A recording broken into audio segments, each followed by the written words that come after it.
What's up, everybody? Let's go ahead and talk about what we will be doing this week and what your lesson is this week. First of all, no formal Zoom meeting, but if you do need to Zoom with me, make sure you let me know and we will totally set something up to help you get through the things you need to get through. Otherwise, if you have any questions about anything, having a problem with anything, please email me so that I can know what you're needing help with, and I'll get back to you as soon as I can and help you out, and we will work through anything you need help with. Just a reminder, this week is the last week of quarter 3. After spring break, quarter 4 begins. So it's kind of that progress report time of year. And if you want your grades to be in a place that you would like them to be, make sure that you are turning in any missing assignments that you might have. So make sure that you can kind of get those things to me, and we will get them graded as fast as I can and put them in Skyward and get you those points that you need to get your grade in a good place. So having said that, let's go ahead and talk about your actual assignments this week, and then we'll get into your lessons for the week. Monday, there is an ed puzzle video. It's called Alleles and Genes. You just need to go through and watch that video. It talks about what the different alleles are in your chromosomes and genes and how they correspond with one another.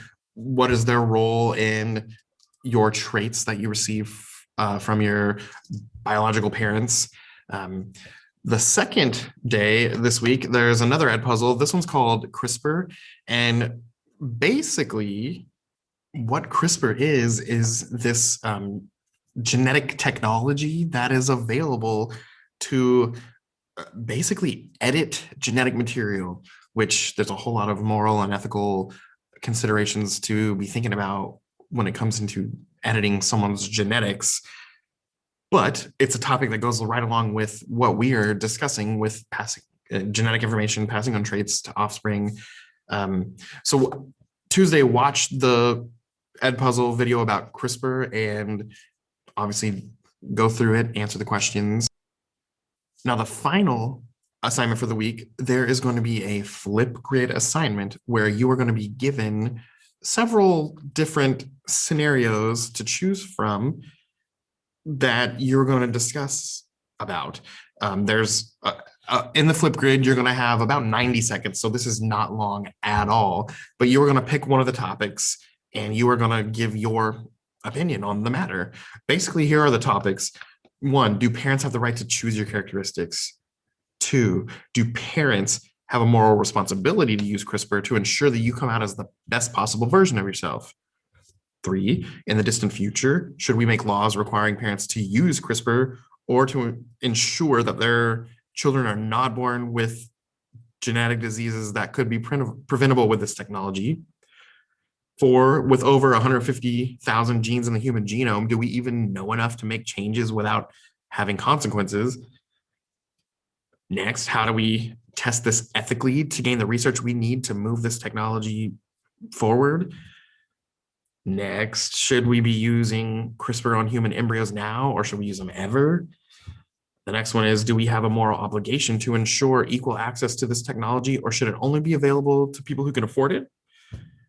The next one is, if only the wealthy can afford this for themselves or their children, how could that impact our society? The next one is, should the United States try to be the first to implement this so that other nations don't become superior to the nation? The next one is, what does this technology in general mean for the human race? Again, those are some pretty deep topics, but once you've done the ed puzzle and before you actually get into the Flipgrid, there's 2 things you're going to need to do. Watch the video that goes along with it, which the video is the same video from your ed puzzle for the week, or the same video that you'll see in your lesson today at the end of this part of the lesson video. And then there's an article. It's a very short article, just a couple pages to read. So for this assignment, you're going to make sure you've watched the video. If you've watched this or done the ed puzzle, you're good in that regard. Make sure you read the article. You do have to read the article. And then you will pick one of those topics, which will be listed, and just discuss it for 90 seconds. Your video is going to be very short. Tell me your opinion. Pick one topic and tell me your opinion. That's it. Once you've posted that, try to post that as soon as possible, because the final portion is to kind of click through and see what your classmates think as well, and then make a comment on one of their thoughts. Make sure, as always, that your initial videos are appropriate, and make sure your response videos to your classmates is appropriate. But I want this to be an open dialogue. If your classmate has an opinion that you agree with, tell us why you agree with it. If your classmate has an opinion that you seem to have a different opinion, talk about that. Give a response that tells why you have a different opinion. Let's make sure we're kind and we're professional here. And this is going to be an interesting, fun conversation. It'll start off, I'll make a video for you guys on there, but again, watch the video, which if you've done the Edpuzzle, you're good. Read the article, it's real short, and then make your 90-second response. It's very, very, very short. Make your response based on those prompts that you were given and you'll see on the assignment. Okay. This week, your lesson isn't so much me talking, it's basically the stuff you got from your Edpuzzle videos, just pulled right into this video. So first, let's go ahead and take a look at this information about alleles and genes.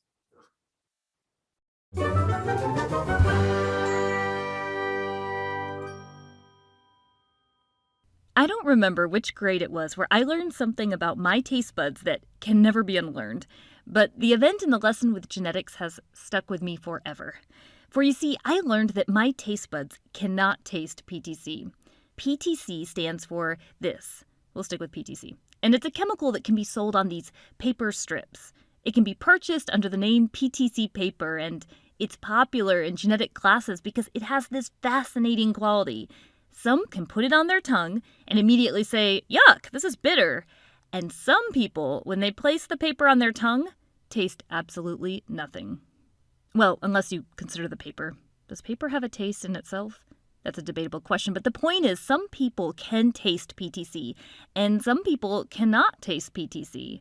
And I was really disappointed because I remember that I was the only one there that could not taste it. So there was everyone getting this amazing science experience and I couldn't taste a thing. Well, there may have been more than just me that couldn't taste it in the classroom that day, but they didn't seem as concerned by the fear of missing out of the PTC paper as I was.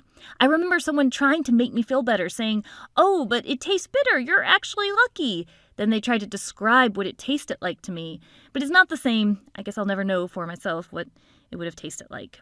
Of course, the reason PTC paper is used in genetic classes is because the trait of being able or not being able to taste PTC is based on genetics. A reminder from our Intro to Heredity unit that genes are portions of DNA, and they have the ability to code for a characteristic, a trait, like being able to taste or not to taste PTC.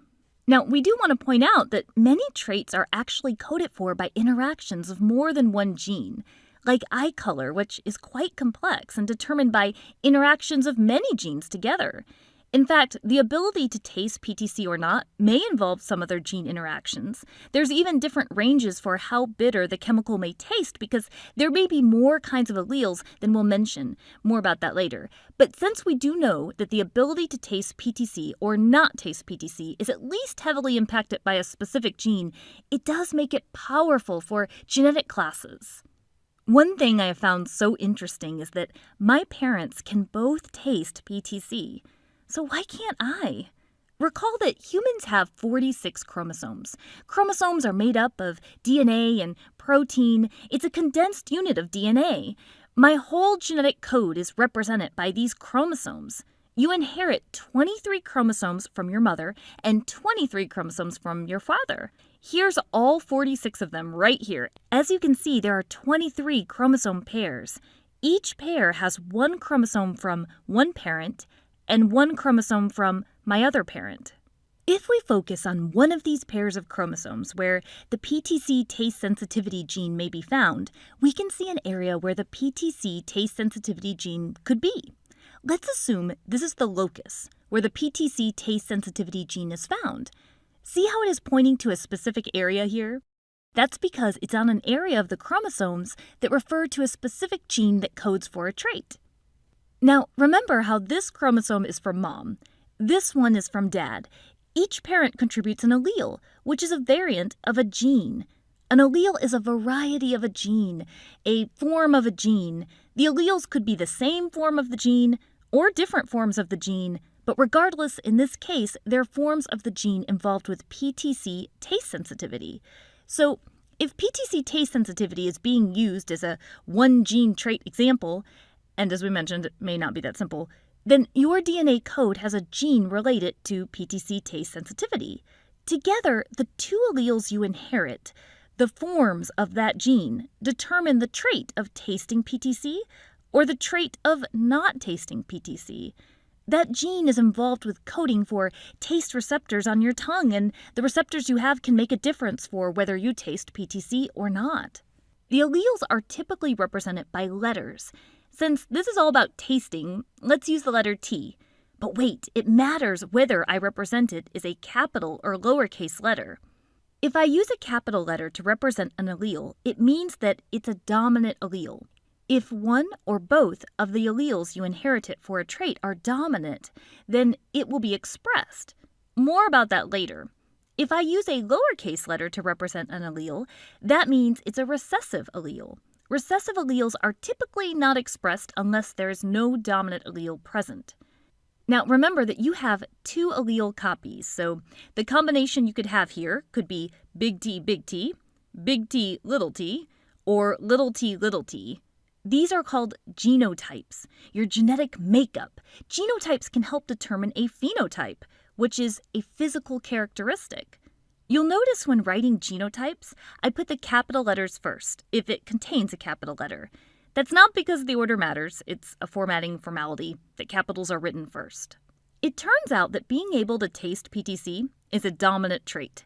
That means the phenotype, which is a PTC taster, is due to a genotype that includes at least one dominant allele. So which genotypes can taste PTC then? Well, big T can. Both of those alleles are dominant. So can big T, little t, because remember, it only takes the presence of one dominant allele. In fact, the only genotype in this simplified example to not be able to taste PTC would be little t. So obviously that is what I am. I am the little t genotype, which results in my non-taster phenotype. But my parents can taste PTC. So what genotypes would they have to be? Well, if they were both big T, that wouldn't be possible. If one was big T and one was big T, that still wouldn't be possible.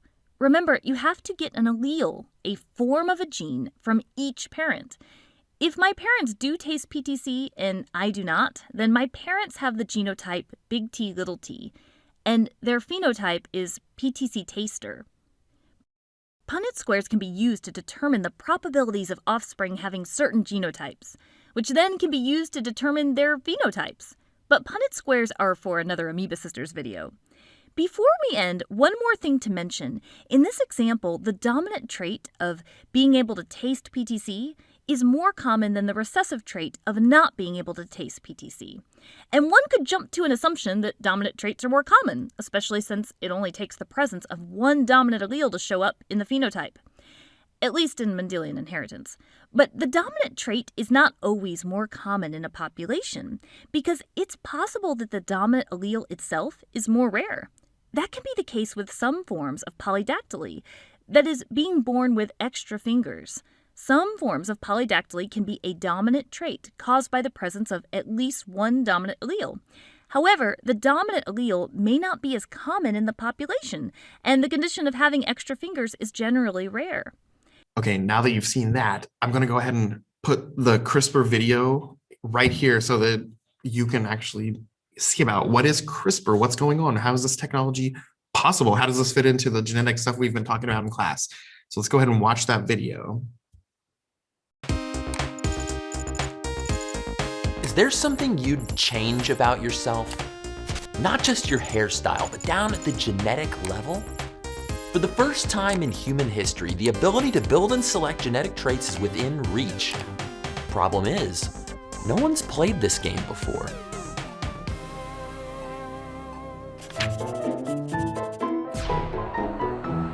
Mutation and selection. These two principles have molded basically all life on Earth, from pond scum to platypuses. Evolution's rulebook says changes to life's instructions happen more or less at random, and not because an organism needs something. While selecting which traits are good enough to be passed on is decided by, the universe. But humans are rewriting these rules in incredible ways, putting us in charge of our evolution. For starters, we've massively changed our environment, so it's much harder to die. There's almost no chance a predator or another human will kill you today. Science can repair our bodies or make us invincible to enemies we can't even see. And more people die today from having too much to eat than too little. For thousands of years, we've been deciding which plant and animal traits are useful, which are passed on, and which are not. Thanks to more and more selection under our control, human life expectancy has doubled in just a few generations. But this simply lets us steer evolution. Once we discovered the molecule that guides these traits, we realized we could hit evolution's gas pedal. DNA's information is encoded in long chains of nucleotides, and natural mutations, good or bad, happen very rarely and in random spots. In the mid-20th century, scientists realized they could speed up mutations using radiation or chemicals, but the effect was still up to chance. And contrary to popular belief, never, ever leads to superpowers. Later, in the 1970s, scientists exchanged entire chunks of DNA between species, creating microbes that manufacture insulin, plants resistant to viruses, even mice with human genes. They could control what was being edited, just not where in the genome this new DNA was inserted. What scientists needed was a tool so precise it could make a single change in 3 billion DNA bases, and cheap enough that anyone could use it. In 2012, they got it. CRISPR. It sounds like a breakfast cereal, but CRISPR has the power to literally reshape humanity, combining unnatural selection with non-random mutations. Evolution could be in our hands. CRISPR was invented by one of life's simplest organisms. Just like you and me, bacteria are constantly under attack by viruses. We can afford to sacrifice a few cells to fight an infection, but a single-celled microbe doesn't have this luxury. If a microbe survives an infection, it saves some viral DNA in part of its genome, filled with clustered, regularly interspaced short palindromic repeats. That's where CRISPR gets its name. It's a bacteria's immune system, a memory of past infections to protect it and its offspring in the future. Those viral mugshots are copied into pieces of RNA and loaded into a special protein called Cas9. If the virus infects again and CRISPR sees a match, the Cas9 protein cuts up the viral DNA like a ninja. Scientists realized that CRISPR could do this in any type of cell. And by reprogramming the target, CRISPR could cut any genetic sequence down to a single DNA needle in a 3 billion letter haystack. Suddenly, we have the power to edit genomes like a word processor. When cells repair cut DNA, they can glue the ends back together, often trimming a letter or two out and disrupting the genetic code. Or the cell can use another template to write in new DNA, letting us splice in new genes with surgical precision. Genes can be switched on or off. Infections like HIV cut out. Our own immune system can even be reprogrammed to hunt down cancer cells. Thousands of human diseases are caused by mutations in single genes, and each could be reversed with CRISPR. Even complex traits like height or heart disease caused by many genes interacting with the environment in ways we don't fully understand might be within reach. But to repair every cell in a body, human genetic modification has to be done at the earliest stages of embryonic development, and those changes will be passed on to future generations. It makes you wonder, if CRISPR is one day used in embryos to make people better, would we also use it to make better people? Using CRISPR, if parents wanted, say, a blue-eyed baby, could they order the necessary change in the OCA2 gene? If they wanted a more muscular baby, could they edit its myostatin gene? Curing diseases with CRISPR and making designer babies aren't technically that different, but they're miles apart ethically. Beyond curing diseases, CRISPR makes us ask tough questions. Who decides what is a better baby? What if only the rich can afford to edit genes? Should parents even be allowed to determine their baby's genetic future? Maybe they already do, thanks to birth control and techniques like in vitro fertilization. Welcome to a new evolutionary balance. On one side, most of nature, with natural selection and random mutation molding a whole planet's worth of diverse species. On the other side is us, a single species with tools that could match or maybe exceed the speed and power of evolution as we know it. What's clear is the ability to control non-random mutation and unnatural selection in humans. To control a piece of our evolution is no longer a question of if we can. It's a question of if we will. Stay curious. All right, now that you've seen those videos and you have your lesson for the week, go ahead and work on your assignments. If you're in person and you need any help, have any questions, please make sure you raise your hand. You let me know. I want to come help you out. If you're not in person, send me an email. Let me know what you're needing a little help with, and I will answer you as soon as possible and as best as I can. And that's for anyone, even if you are in person, but you're out of the room, you're at home working on stuff. All of you guys, please send me an email. I want to help you out. So have a great rest of your week and good luck on those assignments.